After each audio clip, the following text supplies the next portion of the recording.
Hello, hello, and welcome to Art Pop Talk. I'm Gianna. And I'm Bianca. Bianca, what do the FDA and the arts have in common?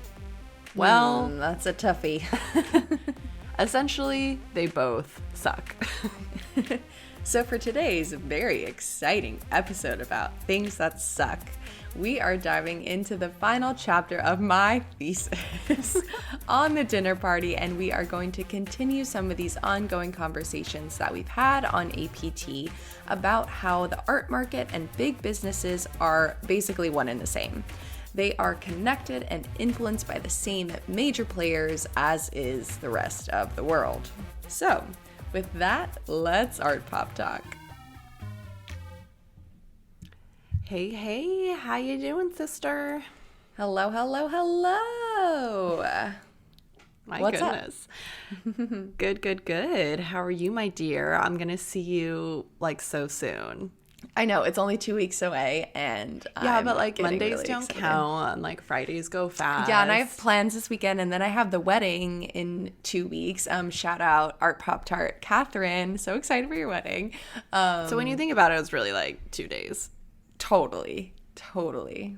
I'm very much looking forward to the holidays. I put my tree up this weekend, and I think it's really cute. It is really cute. Bianca and I have this whole thing with our Christmas trees because we're both in apartments, but I just got a little house plant, and I decorated it just with lights and those tree stuffers. I didn't really get any ornaments, but I was FaceTiming Bianca earlier last week, and I was like, hey, do you want to see my Christmas tree?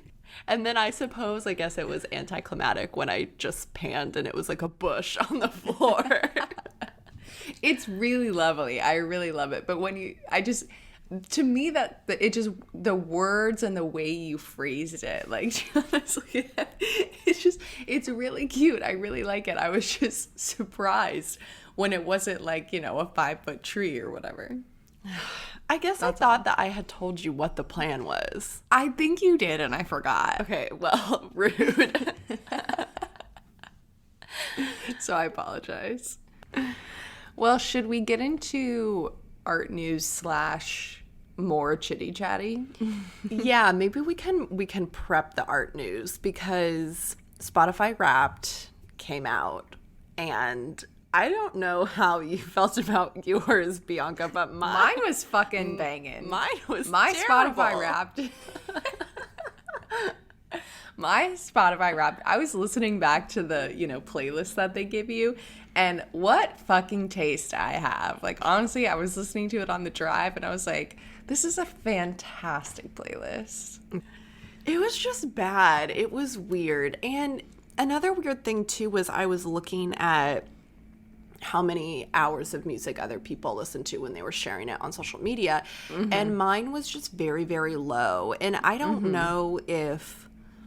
I don't know. It only said I listened to, less, a little under, 10,000 hours of music, which is not a lot considering I feel like other people were in the 30s. So, yeah, I don't know. It was really low. So, I don't know. There just, wasn't that much to pick from, I guess. So give us can you share your top 5? So, what are your stats? Give it to us. Yikes. Okay, so my top artists, 1 was Lady Gaga, 2 was Queen Herbie, which isn't a surprise because I listen to her, I can't do a workout without listening to her. Oh, she's such a good workout artist. Yeah. And then Miley was on there, and then, one of the... this was one of the most tragic... So, it just feels like such a long time ago when I was listening to this music. So, listen, okay? Bridgerton had some bops. Oh, it's horrible. But I really liked the reimagining of pop songs in Bridgerton, but I guess I didn't realize I liked it that much to where the composer for those songs was my number 3. So it was literally Gaga, Queen Herbie, big shift to that composer Chris Bowers, and then 4 was Miley. And then another thing that was like, eek, I don't know how I feel about it, is like around the time where like the Demi Lovato documentary came out, she also released that album.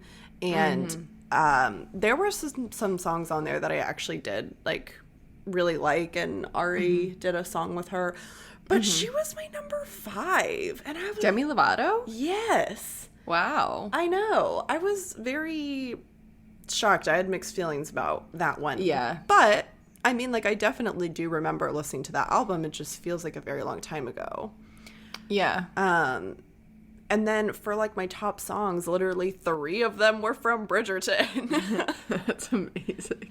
Oh my God, it was horrible. And then the way that Spotify introduced it to me was just so weird. I don't know if everybody else got like the same like jokes on their Spotify Wrapped, but mine said, well, everybody was trying to figure out what NFTs were. You were playing this one song on repeat. And it was... Yeah, that's what everyone got. Oh my God, I was just like, everything about that was rough for me. So give us your top 5 songs. I want to hear the title. Okay, so number 1 was Wildest Dreams, the Bridgerton version. Don't mind that original song so much. However, I don't know. I thought this one was more of a bop. Number 2 was Strange, which is like, you know, the song that they play with for like the sex scene. But however, you know who I'm so surprised was not on my list was Celeste, because Celeste is the artist who like sings Strange. And I've been listening to her a lot, and anytime I'm at work, like I have control over like the gallery like soundtrack, and I always play her because I just think she's such a good vibe. So I was shocked. I'm like, really? I got Demi, but I didn't have Celeste on there? Like, it looked like a piece of garbage. It was very annoying. Number 3, Montero, and then number 4 was Girls Like You, Bridgerton, which that original song is horrible. I hate it so much, but the string quartet can get it. And number 5, it's just so weird.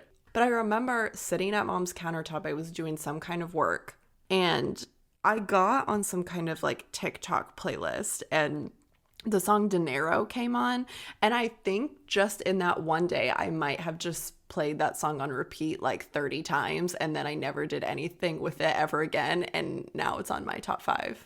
Oh my God, that's hilarious. I will let you know that Bridgerton Girls Like You was my number, I think like 6 song. So it was like the 6th or 7th song played in my top like 100 songs of the year or whatever. So because I was listening to that playlist and it came on shortly after my top 5, and I was like, yeah, well, that one is a bop. For Bridgerton too, to be honest, like I was working out to that album. I don't know why I enjoyed working out to it. You talked about that on the podcast. Yeah, I was working out to that for a while, and I think that's what did me in. But I am just very annoyed that Celeste is not on my top 5, because she lives rent-free in my mind. Yeah. Overall, I am very pleased with my Spotify Wrapped. We've got Lady Gaga coming in hot at number 1. The anxiety I feel if she's not at the top of my list. Truly, I know. Lady Gaga, Casey Musgraves, Queen Casey, going to see her in February. Cannot wait.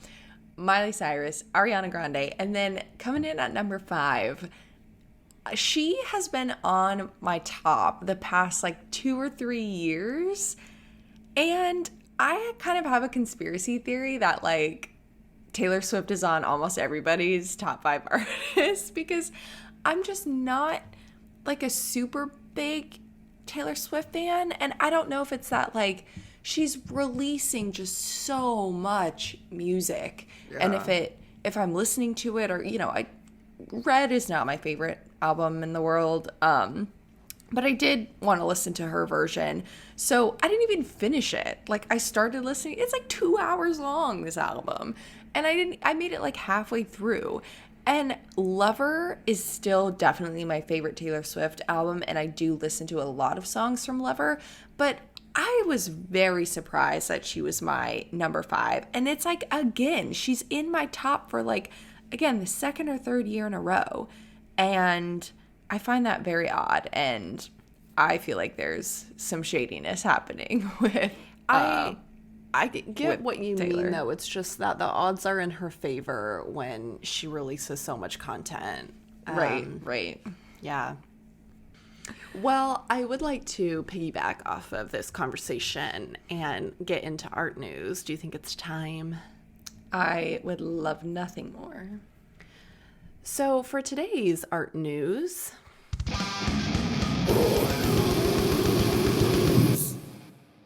I was thinking we could talk about the Spotify Wrapped graphics and how people are either really not liking them or they do really like it. So Bianca, were you as concerned about the Spotify Wrapped graphics as the rest of the internet this past week, or did you even know any of this was happening? Literally no. Like, why the fuck is this a conversation that's happening? I mean, I like Spotify Wrapped. I think Spotify always has really good graphics.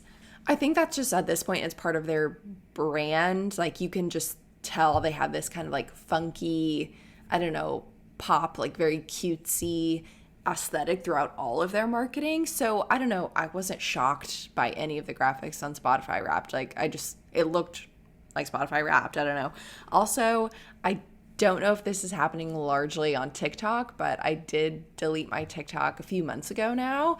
And I feel like my life is so much better. I just have to say, I know Gianna and I were riding the TikTok train hard for a while. And sometimes I do miss being included on like conversations like this one. But I don't miss it whatsoever. It just wasn't becoming a super healthy habit for me.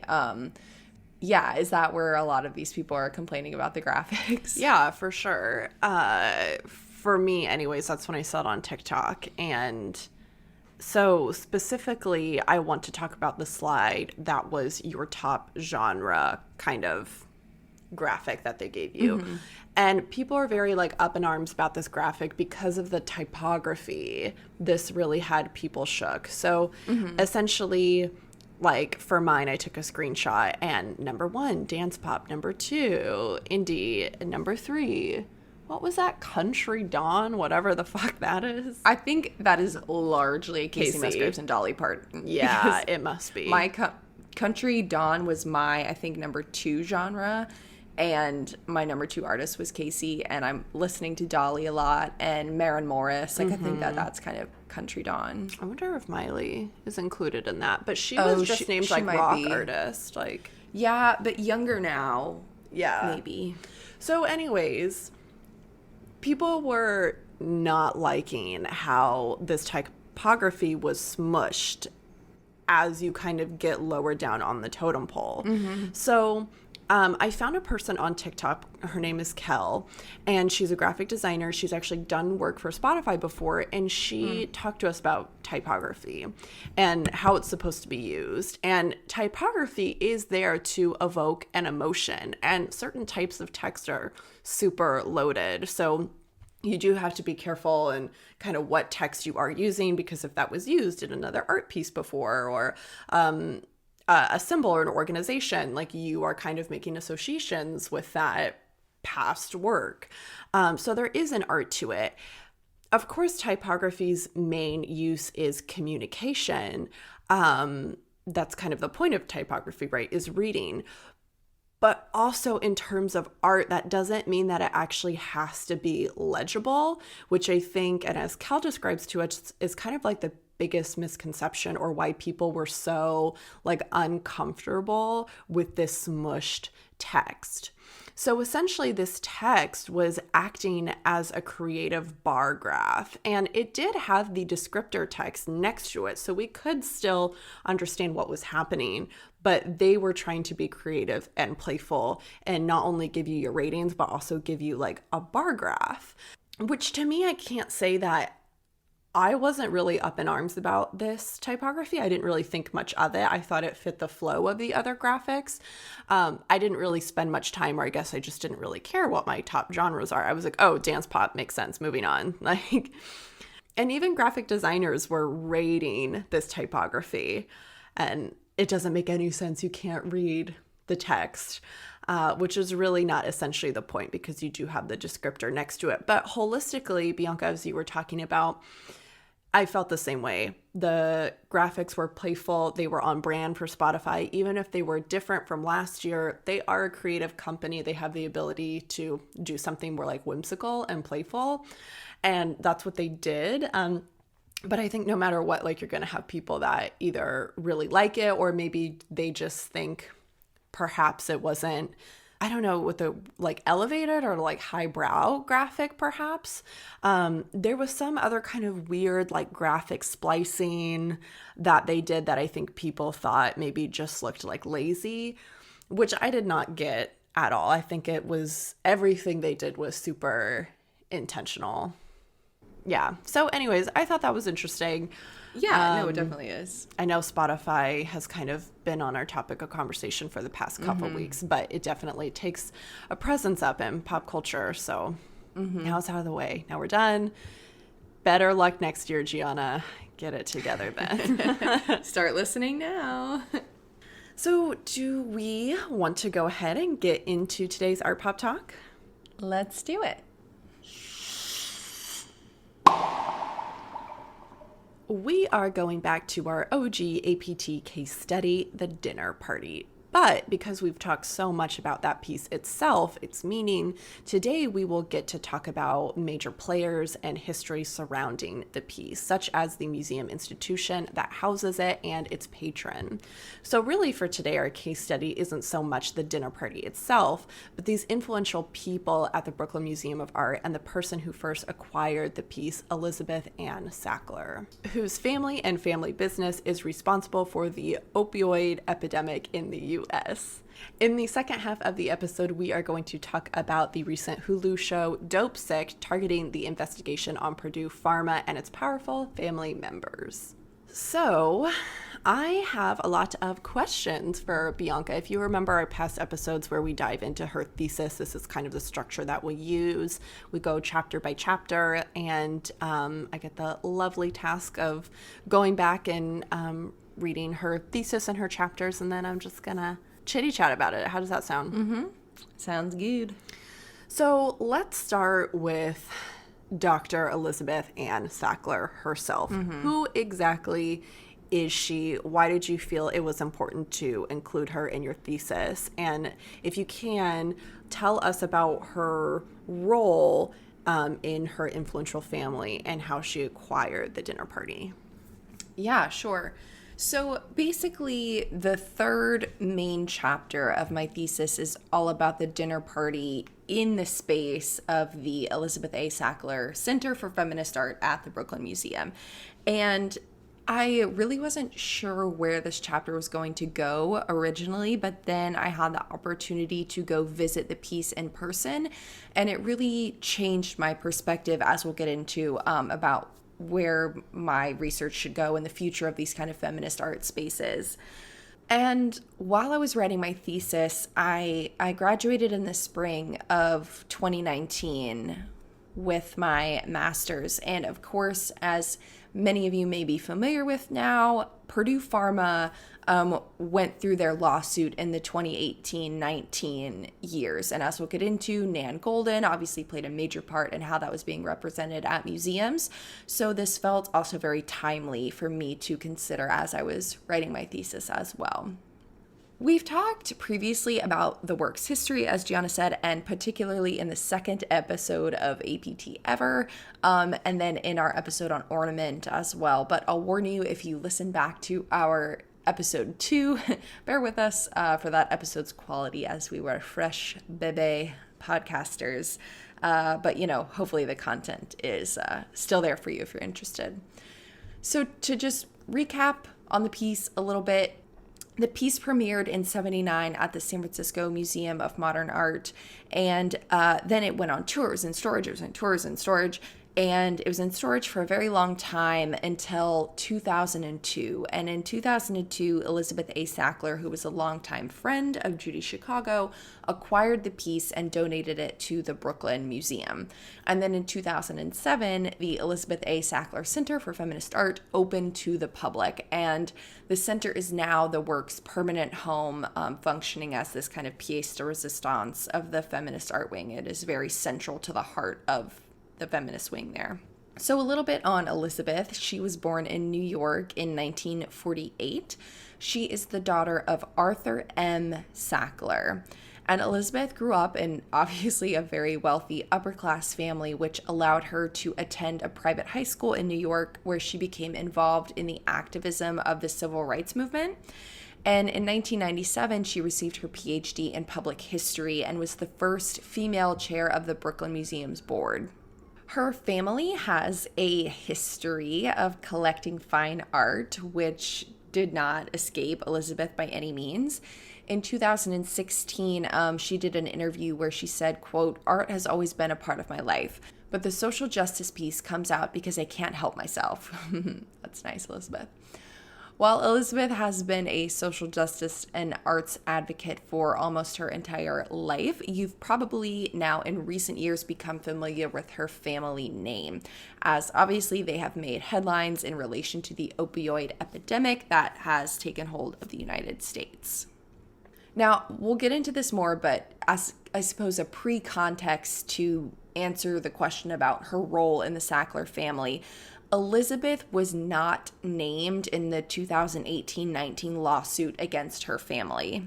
She actually came out in support of the protests held at artistic and education spaces that display the Sackler name. And none of those protests that we saw kind of in Dopesick, the show, and, with Nan Golden, as we'll discuss, none of those protests have been held at the Center for Feminist Art in the Brooklyn Museum. Elizabeth said that she and her children have not profited from OxyContin and said Purdue Pharma's role in the opioid crisis was morally abhorrent.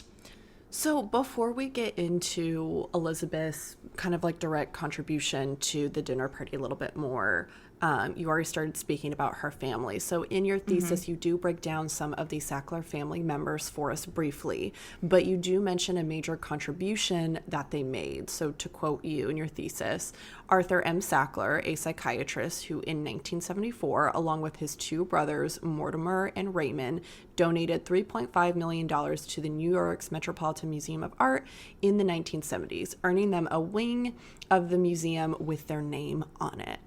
So I was hoping that you could talk to us more about the power of this family and like the hold it had in the art world, or where did their involvement or infatuation with the arts come from, or where did it start? We understand a little bit of how it kind of occurred for Elizabeth being already born into that, but for her father, or even grandfather, where did that come from?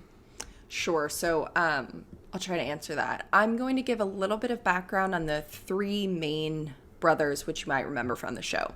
We have Arthur, Mortimer, and Raymond Sackler, and these were the three children of Jewish immigrants who grew up in Brooklyn in the 1930s.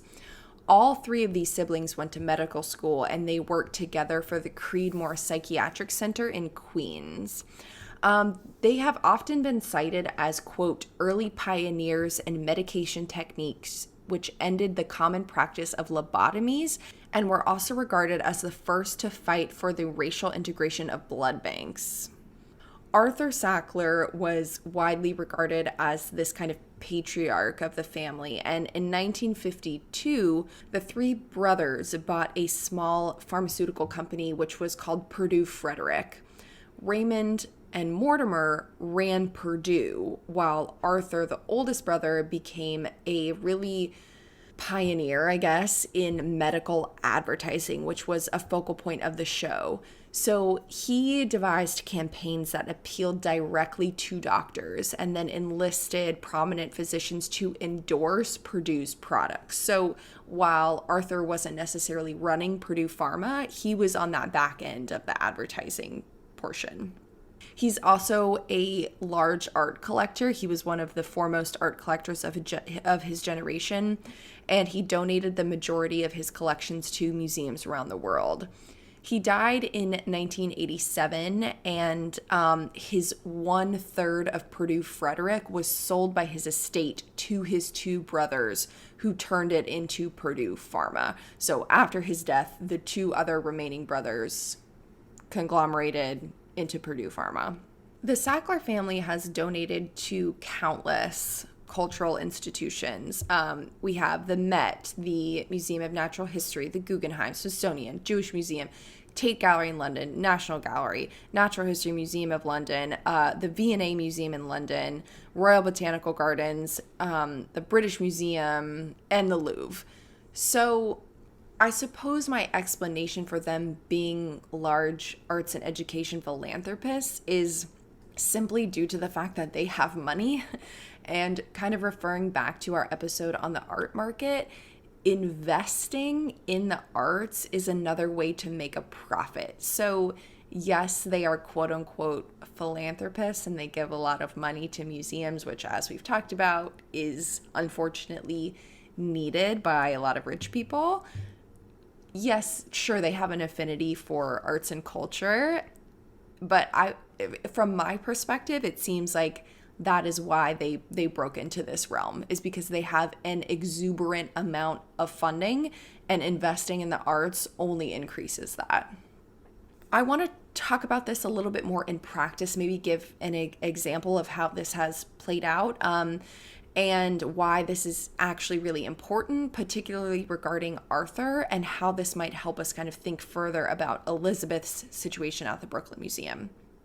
In 2019, the senator and then presidential candidate Elizabeth Warren joined a lot of activists and students calling for Harvard University to remove Arthur Sackler's name from the art museum, to which he donated millions of dollars and objects and so on and so forth.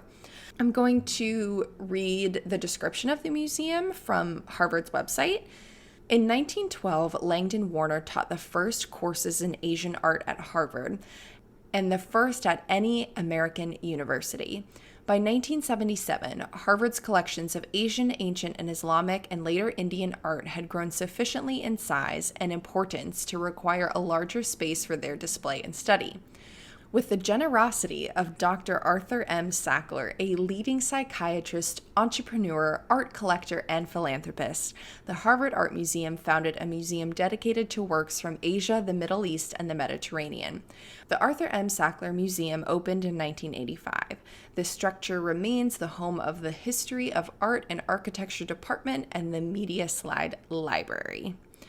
Now I'm going to quote this Forbes article by this hilarious author. You're going to see why it's so funny here in a second. Evan Gerstmann. This guy was cracking me up earlier. So, to quote Gerstmann, "The problem with the demand to remove Arthur Sackler's name from Harvard and other institutions, such as the Smithsonian, though, is that Arthur Sackler had absolutely nothing to do with any of this. The movement against him is a sad example of the sort of guilt by association that has become far too common. An earlier post discussed another protest moment at Harvard, one that is attempting to get an African-American dean at the law school removed from his deanship. What crime has he committed? None whatsoever. He simply agreed to legally represent Harvey Weinstein." Oh, boy. "There were no allegations of wrongdoing on the dean's part. Mere association with Weinstein was enough to call for this removal. What is so strange about this case is that Arthur Sackler actually died before OxyContin was developed or marketed. He never made a penny off of it and obviously wasn't involved in its marketing or in any fraudulent behavior regarding OxyContin. In fact, it doesn't appear that he has been accused of ever fraudulently representing the risks or benefits of any drug. As the president of Harvard has written, Dr. Arthur Sackler died before the drug was developed. His family sold their interest in the company before the drug was developed. Furthermore, none of the many OxyContin-related lawsuits name Arthur Sackler or his heirs. Well, because Arthur is dead, so... Quite interesting. I get that argument. I get that he died, and if he didn't have anything to do with the opioid epidemic that his predecessors caused, I understand that.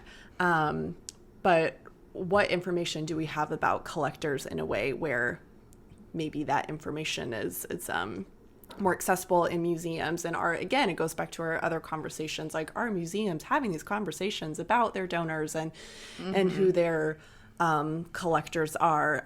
However, I just really hate it when we compare apple and orange situations. Like, I mean, I suppose, like, we can talk about academia and, like, the Harvard Museum, taking donations from the Sackler family, those connections. But talking about OxyContin and then Harvey Weinstein are just, like, two very different things. And I feel kind of uncomfortable with him using that as a way to fuel his argument. Oh, 1000%. The two are not related in any way. So I found his argument to fall flat. I just feel like he could quickly. have found a different case study that actually had to do with, like, perhaps, like, other problematic donors. Well, and here's the thing. We'll keep talking about this throughout the episode, but Arthur Sackler, no, he was not directly responsible for the marketing and selling of and production of OxyContin.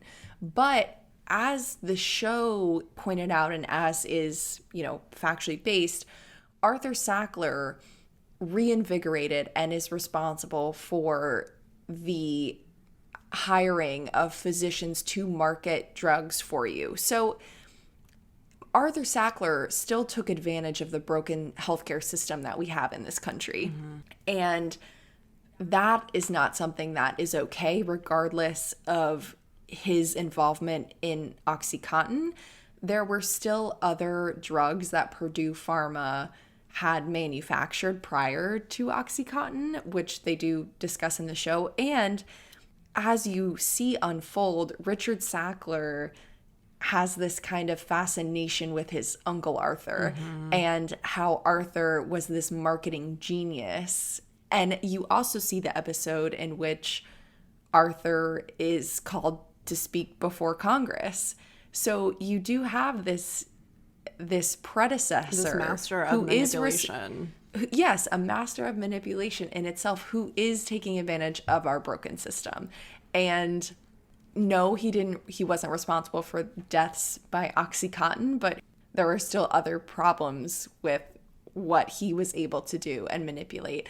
I also just wanted to point out something as well, where Richard in the show is kind of staring at that work of art in his bedroom, and he says it was his Uncle Arthur's and he hated it. I just thought that was an interesting point that they added, because Arthur Sackler did donate all of those Asian and Indian artworks to the Harvard Art Museum. So he was a collector of Asian art, which they made a point to share. Fascinating. I want to save more of my thoughts for our Dopesick conversation. Yes. So let's move on. What is the significance of the Sackler Center in the Brooklyn Museum of Art? Other than we know that it houses a dinner party, right? So what is the function and the presence that it has within the larger art world? And can you talk about the organization referred to as the council who helped establish programming and conversation in the center?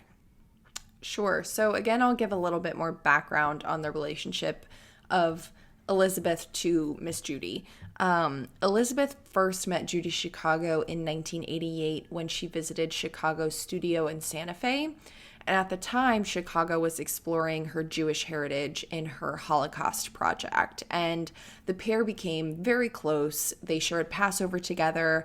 Sackler has since become one of Chicago's most prominent collectors, saying of the artist, quote, "Judy was really my teacher about the feminist movement."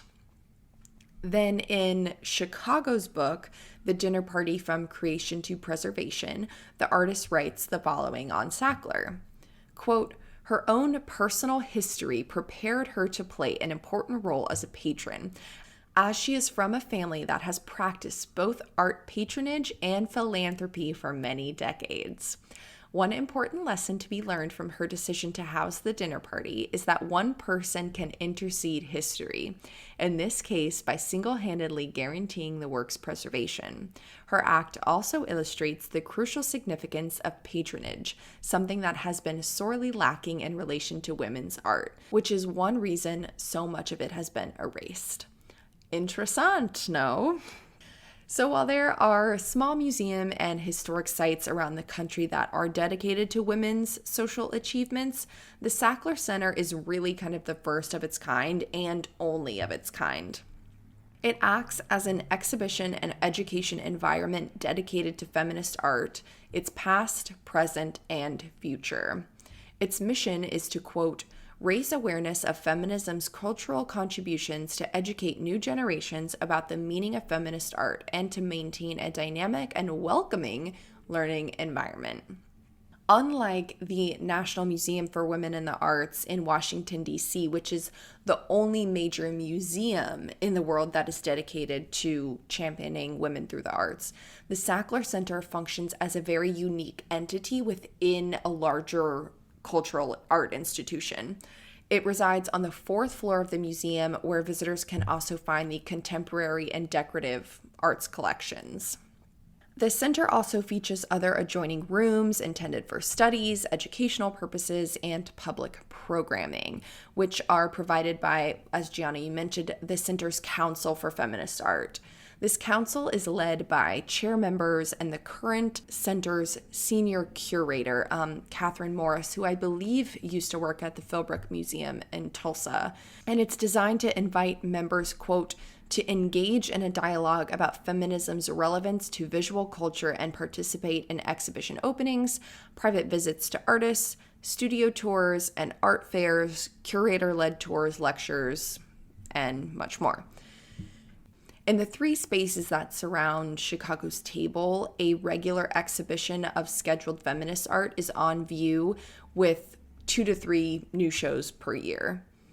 Upon its opening, the center premiered with Global Feminisms, which focused on feminist art from 1990 to the present. Since its opening, they have exhibited a variety of works and artists.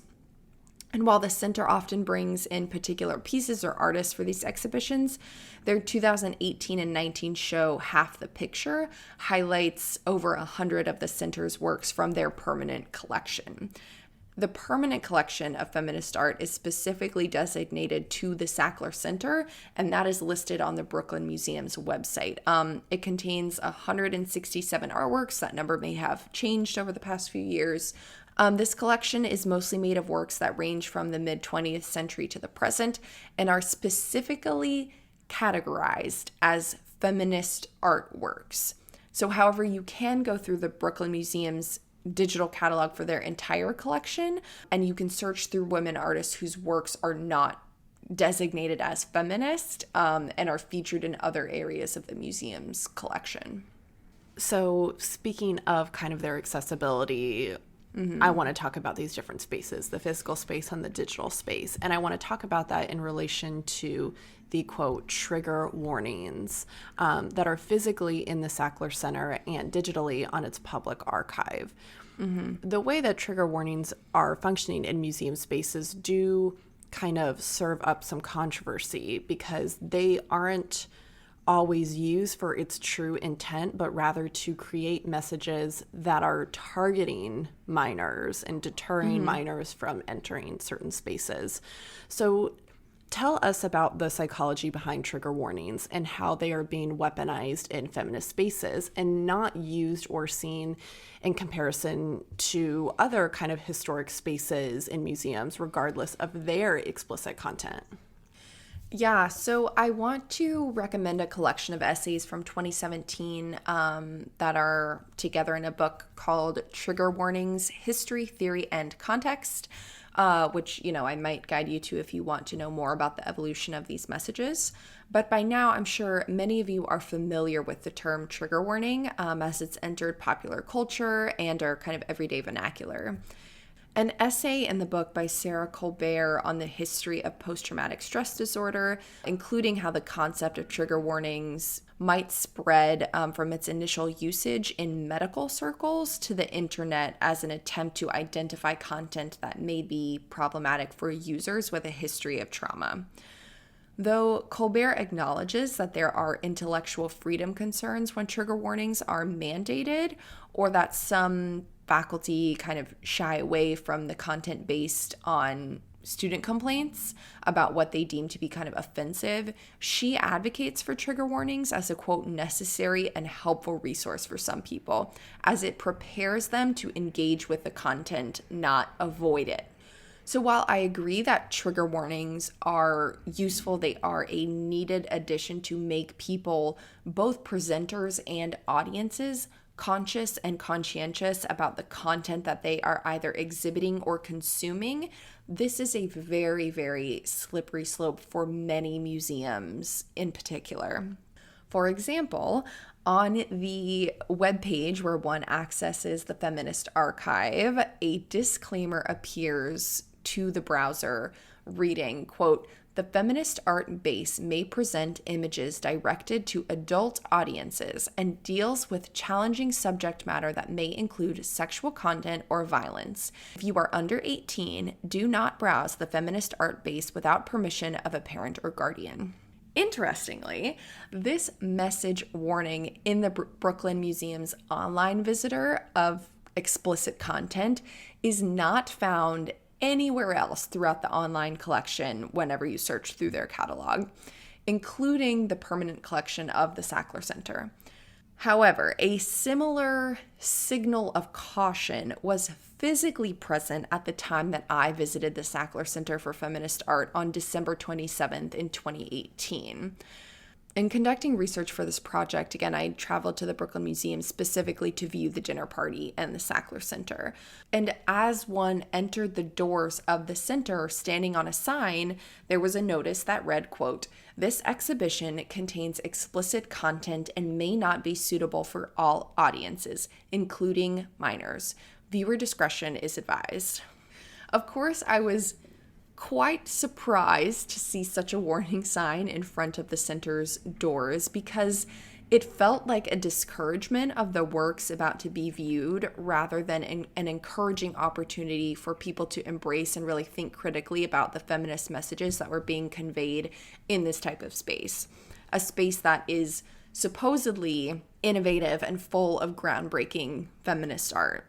If the Sackler Center was displaying artworks that potentially recalled intensely traumatic experiences, I could understand why a trigger warning might be necessary in front of those doors in particular.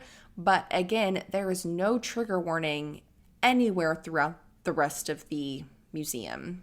And I want to quote a study that I used in my thesis, so I'll tell you a little bit about it because I think it's really useful. Sherry Eileen Erlica is an art educator who previously worked within the educational department at the Brooklyn Museum and was a prominent figure in producing the Dinner Parties Institute curriculum, which is a short course that's dedicated to teaching K through 12 teachers how to utilize the dinner party with their students. In 2011, Erlica produced a study in which 19 adolescent girls who were minors participated in the Women Artists and Their Artwork program at the Brooklyn Museum. Quote, "This study investigated what could be learned about girls' interests in feminist exhibitions and why girls' interests in feminist exhibitions are relevant when teaching them about feminist artworks. It also considered, if at all, engagement with feminist artworks that interest girls reinforce or change their thinking about gender inequality. With this study in mind that was actually conducted at the Brooklyn Museum and engages the feminist artworks on view in the Sackler Center, it really seems surprising that the curatorial or directorial staff would feel it necessary to display signs that not only warn about the content, but direct it as being inappropriate to minors, given that they produced the study about how important it is to educate youths about this topic and about these artworks. Erlaika argues that, quote, feminist artworks often address controversial and complex issues through imagery that can be sexually and violently graphic. And concerns arise about how to meet the educational, social, and developmental needs of adolescent girls when teaching from these artworks. Determining a starting point that enables educators to understand adolescent girls' perceptions of feminist artworks is key to developing appropriate and beneficial programs and lessons for them.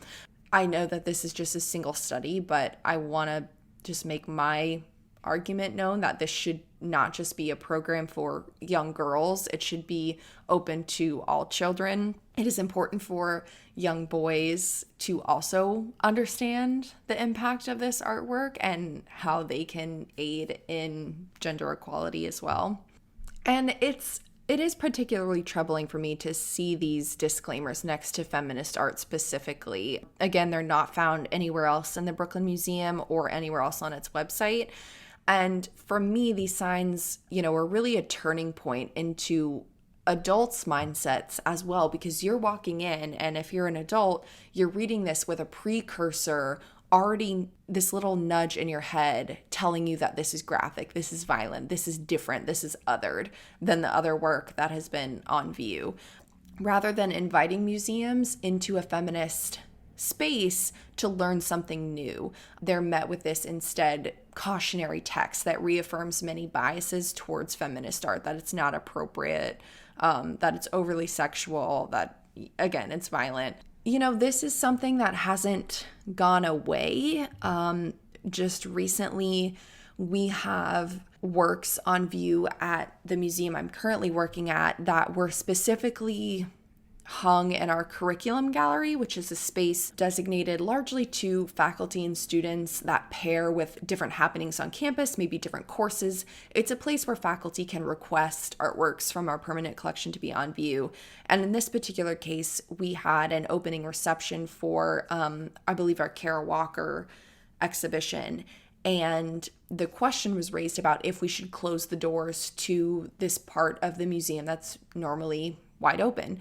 And it was because on view in the curriculum gallery, we had paired objects for National Coming Out Day in partnership with our LGBTQ services department on campus. And we got into the topic of censorship and trigger warnings. And our exhibitions on view currently, those by Kara Walker and Horace Pippin, are very graphic exhibitions. I mean, if you're familiar with Kara Walker's work in particular, her work is extremely traumatic to experience, and it's very graphic. But yet in the curriculum gallery, it was male genitalia, it was LGBTQIA plus kind of experiences that were being exhibited in the curriculum gallery. And then that was the topic, that is this appropriate? Is this appropriate to be on view for children when, here are 4 white people talking about censorship, and we had ignored the traumatic experiences that Black people and underrepresented communities may experience while looking at Kara Walker's work. It just was a really interesting conversation that is still very much taking place through museums everywhere. And, I had to speak up and talk about how we cannot censor the curriculum gallery without censoring the entire museum. If you want to censor your institution, I think that is totally fine. I think that there are a lot of trigger warnings and censorships that are useful. And again, I'm not a parent. I do not have kids. And so it is not my job to speak for how parents would like to have their children interact with art objects. That is That is not my call. However, if that's the case, there needs to be a disclaimer at the very entry point of every museum. It needs to be on their website. You can't pick and choose what people may be triggered by. And you don't get to cater feminist art as a negative experience for people. So that's just my view on the censorship aspect. I have so many thoughts about this because as a docent or a gallery guard, and if you're listening and if you've been in any of those positions before, you might have been approached by a parent, and it's a really common question that I would get asked, like, hey, is there anything that I should know about the art, like before I take my kid in there? Is there anything inappropriate about that? And I think being in this line of work, and particularly being in this role in the pandemic, I've just been so completely fascinated with reevaluating the docent experience and really how to like utilize those workers to the forefront, because I was brought up in a museum where I had the privilege to be utilized in such a participatory way that I thought was so valuable. And I just think that frontline workers and docents are like truly your biggest asset. They are your eyes and ears. And if you prepare those people to give information and being able to have conversations with parents, this blatant lack of censorship with no conversation could dissipate with more active conversation from your workers. Bianca, for our listeners, and even for artists too, I've been thinking about this a lot because, as you guys know, I handle subject matters that are traumatizing for myself. They conflict my own trauma, my own experiences, and that's something that I kind of grapple with is, do I need to put trigger warnings or disclaimers with my art? But also I think it's something interesting for our listeners to consider who are going through like academic programs, whether that's art history or whether that's a fine art program. Depending on your curriculum, for mine, talking about the layout of how you present your artwork you don't always unfortunately get that conversation. And particularly like trigger warnings, like disclaimers about your content and how to display those in a gallery or museum is like not a thing that I talked about in my undergraduate. So I think this is a key conversation for those young professionals. But how can people think more critically about this kind of signage when visiting museums? And do you see any hope or potential for something as influential as the Sackler Gallery to change their signage practices? I think that this is a conversation it's again just very much still present in museums. It's not going anywhere, and I hope that as we get new people involved in museums that they're able to really make this change. I'll say that I don't know that the sign is put there by the curator of the Sackler Center for Feminist Art. I had reached out to the curator and assistant curator with a list of questions when I was writing my thesis and asked them specifically about this signage, and I never got a response. So I believe that this is put there by the larger kind of board or higher ups at the museum. I don't think that this is necessarily the primary choice of the curators. Maybe it is, but it seems to me that this is kind of a directorial and like very high curatorial decision, I suppose. And again, I don't know who that came from, but I think I just want to reemphasize the point that if you are not a white, upper class, straight male, the world is violent against you. And as a result of that, art history is going to be violent against you.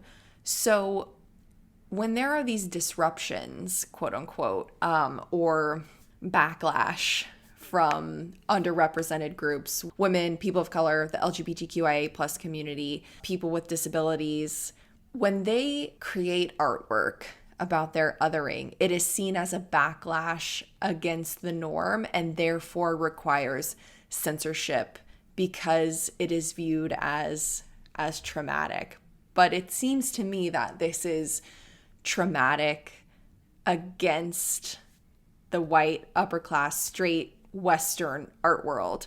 And again, I am fully in support of trigger warnings, and not everybody is going to experience trauma in the same way. Obviously, we know that. So every piece of art, therefore, is going to require a trigger warning because everybody has different experiences, which is, again, why I think these messages should be on display in every wing of the gallery. I mean, if you think about the history of art, it is violent against people of color, against women, against the LGBTQIA plus community. It is violent against everyone else except for the straight upper class white male. I mean, if you think about the rape of the Sabine women, rape of Persephone, rape of Europa, like there are so many of these classic examples that are just blatantly taught. They're blatantly exhibited, and they're so violent against women. But this is a classic example of art.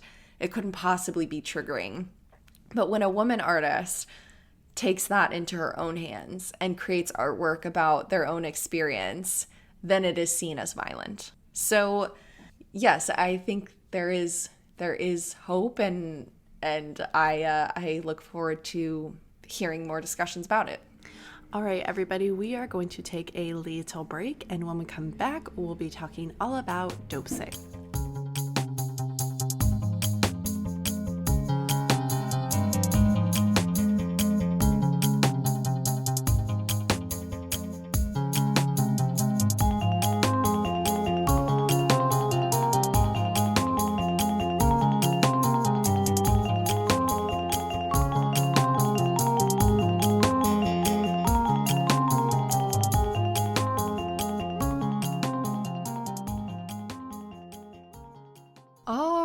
Everybody, welcome back.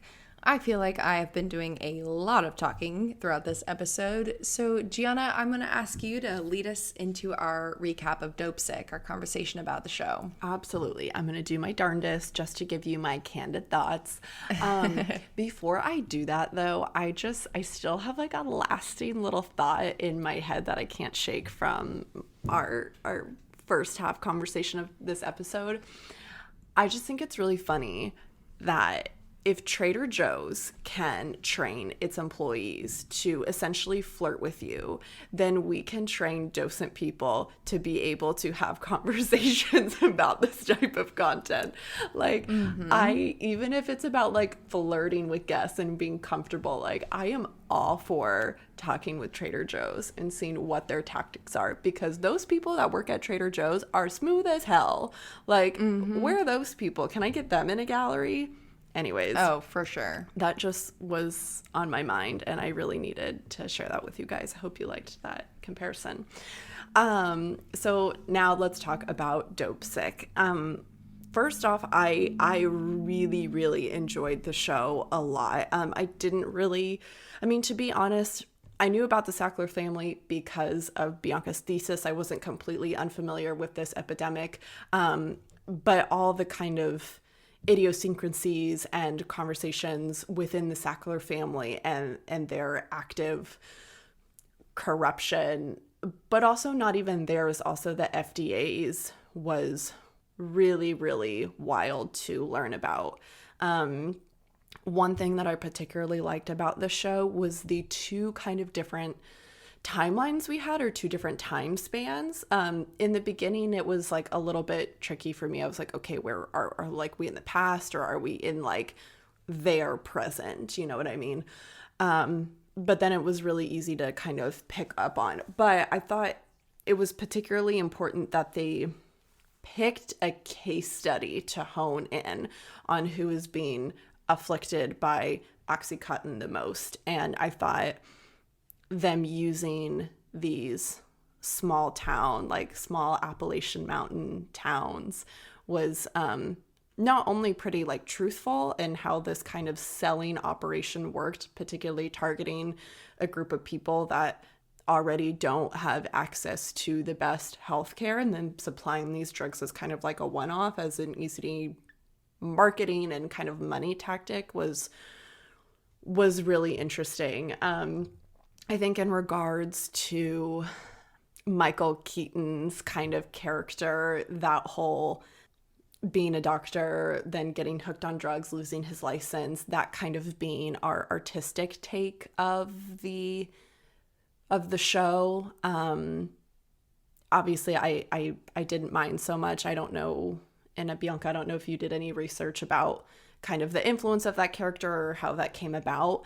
I think all in all, like, the case study was truthful, but how we got those narratives, that's kind of where our entertainment aspect came from. Yeah, I love Michael Keaton so much. But yeah, for me, the timeline was actually the most distracting part of the show. I liked that they went back and forth because I think given the nature of the case itself, they had to kind of connect those past and future dots to make all of the findings and evidence seem coherent to us. I did enjoy that back and forth, but I think it was just confused. I wanted more timestamps. Like, any time they shifted, I wanted to know what the date was. Instead, we only got it like a few times throughout each episode when clearly it was shifting more than that. So that is just the only thing that I thought would have been more useful. But the show is based on the book by Beth Macy, Dopesick, Dealers, Doctors, and the Drug Company That Addicted America. Yeah, to your point, Gianna, I do think that the way they crafted the show to have that kind of entertainment aspect where you really start to feel personally for the characters that have been afflicted by Purdue Pharma and the drug, I thought was a really inventive way of taking actuality and then turning it into something that seems very personable. Yeah. So it seems like we have our big kind of major characters, specifically with the Sackler family. And you mentioned a lot of like the brothers for us. You mentioned Raymond, you mentioned Mortimer. And I feel like we didn't get much of Raymond. We got some of Raymond. We didn't get much of Mortimer in the show. However, we did get our like head honcho, Richard. And as you talked about earlier, his fascination with Arthur, seemed as though he was portrayed as a very kind of obsessed, one-track mind. This has to be the legacy that I leave, but also I have to be better than Arthur. Right. Yeah, so I'll read a little quote that was in an interview with the creator of the show. So the show's creator, Danny Strong, said, quote, "I wanted to do a full storyline of Arthur Sackler in the 1950s and 60s as a sort of Godfather storyline to go back in time. And then I did it in episode 7 with the Senator Ests in front of the Kefauver hearings. I wanted that to be a whole storyline for the whole season, and unfortunately there was just too much at the end, so I had to cut it." And then, as we were just saying, Richard is kind of constantly mentioning Arthur, so we do get that kind of hearkening back to this, as the creator said, this Godfather storyline. But viewers learn more about Uncle Arthur in episode 7, and then that's where we learn more about this man that Richard keeps speaking of, and they become aware of the methods that Richard is using for marketing OxyContin. In episode 7, the creators reveal that Arthur used the same techniques of hiring experts, again, back to the company's claims, and creating medical publications to help market the drug. So according to the show, many of the methods used to market OxyContin came straight from Arthur Sackler's playbook. And again, just strong, the creator wanted to include more of that in the series. It's interesting to me to hear that he wanted to hit on kind of like the Arthur complex a little bit more, because I actually felt like that came through. It was definitely an investigation, and we learned more about the like obsession that Richard had with Arthur, just through Richard's own like God complex. But the moment that you talked about the painting or the work of art that Richard is looking at in his bedroom, it's in an intimate setting, and he's talking with his wife about it and how he's always hated this painting, but he keeps it as like almost a way to like put kind of like a pebble in his shoe, like a thing to really like push him in and keep him going, like fuel his hate fire.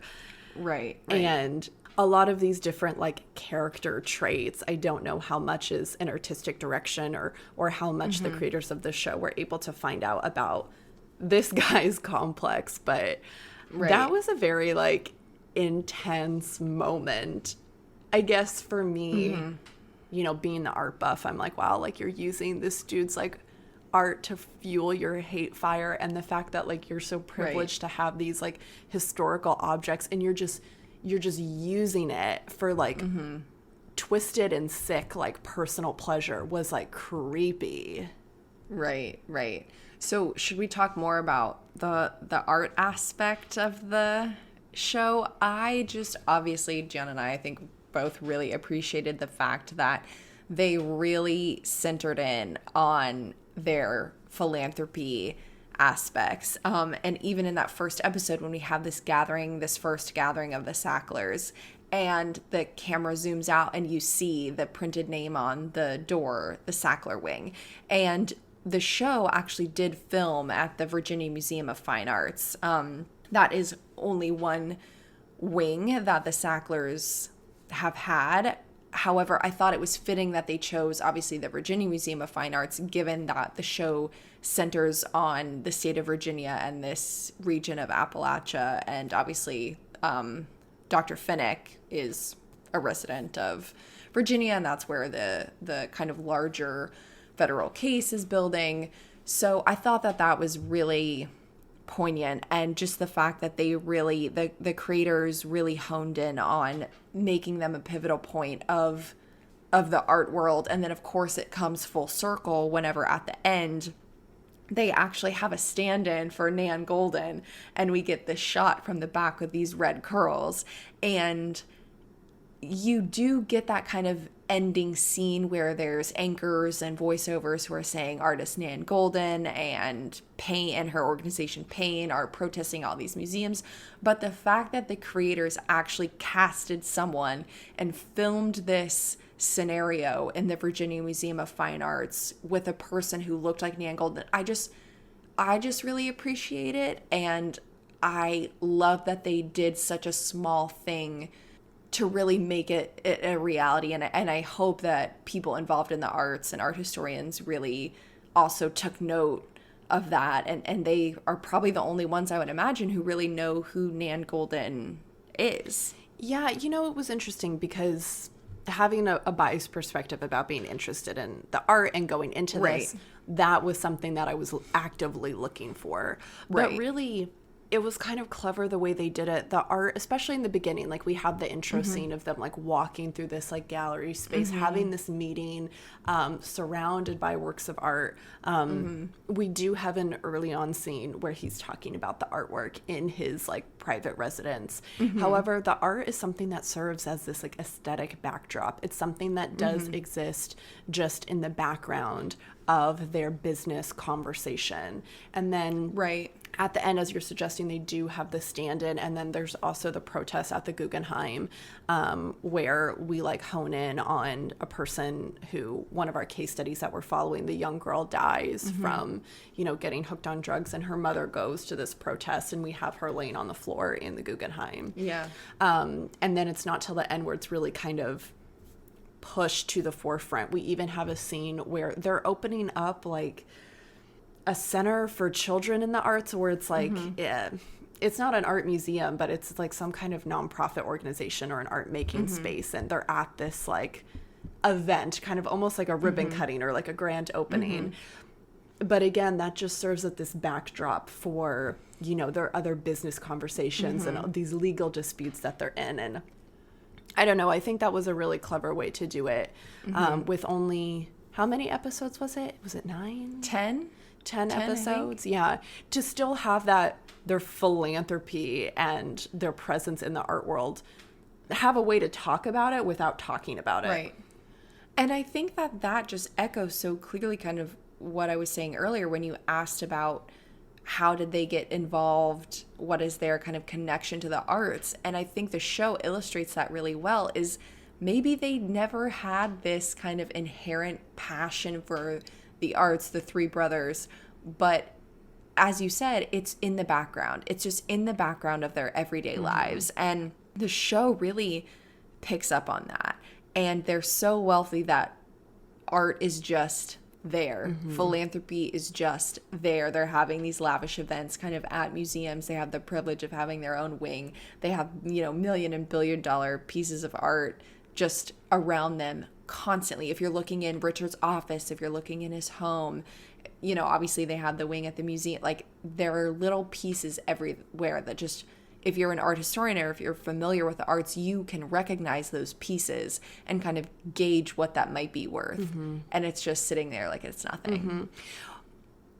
Speaking of that, also in the way that they just like throw money at people, the way that they buy people's silence, they buy their allegiance to Purdue Pharma just like it's nothing to. That's definitely a tone of the series that's carried out through those, not only their interaction with the art or the lack of interaction, it's just there, but the same way in which they also treat human beings.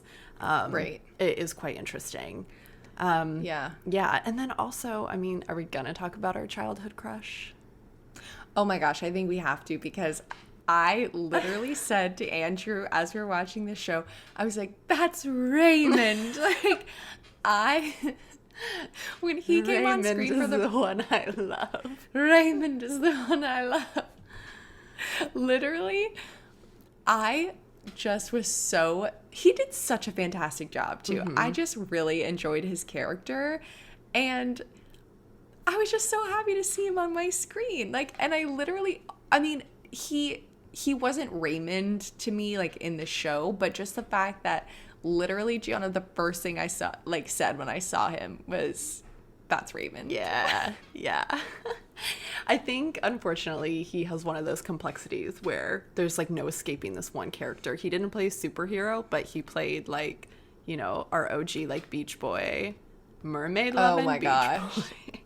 Oh my gosh, there's nothing like your first Beach Boy crush, and it was Raymond. I just love everything about Aquamarine. Like the soundtrack, everything.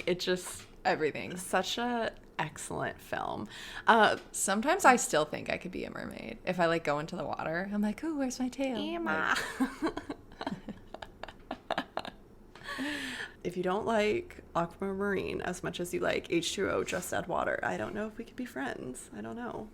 They're both excellent, but Aquamarine is on another level. Yeah. He did a good job. That actor, I think his name is Jake McDormand. He's been popping up in some stuff, like he was in Lady Bird.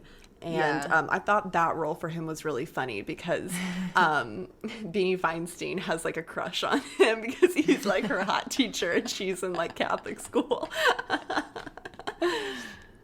But all in all, yeah, I really like the show, and I didn't really know what to expect from it. I've been watching a bunch of like Sad Girl Central Station TV lately, and I'm not super mad about it, but I've been watching that, and then also on HBO Max I have decided to watch Succession, which is like not a happy watch. It's like it feels like very Sackler-y. It does. So like while I've been watching that, I've just been watching like another show just about like horrible family dynamics and media and just big business. And so it's been Sad Girl Central Station vibes, but I've been into like, I don't know, I guess like the actual like factual history of it all.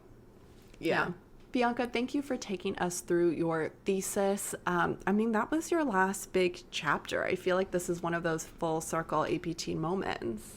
Oh yeah, thanks for asking me about it. I just thought this was the perfect time, Yeah. I hope that there's still a larger conversation to be had at the museums that still house the Sackler name. And I really hope that people take an interest in the show and, what the show did, I think was really great. And I hope it sparks another kind of invigorating conversation amongst those institutions. Because, again, this was happening kind of 2019 when all these protests were happening. And then we had COVID strike. So there was kind of this push aside of the opioid crisis in this country because we had to deal with another pandemic. And so I hope that, they just continue. And again, Nan Golden and her organization Pain are really keeping it up. So, yeah. Well, Gianna, before we let everybody go, we do have some housekeeping notes for you all. We will have one more episode for the month of December that will come out next week as per usual. And then Gianna and I will be off for 2 weeks for the holiday season, and we will return in January on January 4th. So we've got today's episode, next week's episode, 2-week break, and then we are back on January 4th. In the new year, Gianna and I have a special request for all of the listeners. While I am home in Oklahoma for the holidays, Gianna and I are finally going to record the Drunk Art History episode. We have gotten way too many requests for us to get drunk and talk about art history, but in order to do that, we need questions from you all. So we are asking you to send in questions via email. You can send in a voice recording if you like, and we will play it back on the show whenever we record the episode. It can be any question whatsoever, and we will be drunk and we will answer those questions to the best of our capabilities. So we'll put out reminders on social media, but send all of your questions to artpoptalk@gmail.com, and that episode will come out on January 4th. Yay! All right, everybody, we will talk to you all next Tuesday. Bye, everyone. Art Pop Talk's executive producers are me, Bianca Martucci-Fink. And me, Gianna Martucci-Fink. Music and sounds are by Josh Turner, and photography is by Adrian Turner. And our graphic designer is Sid Hammond.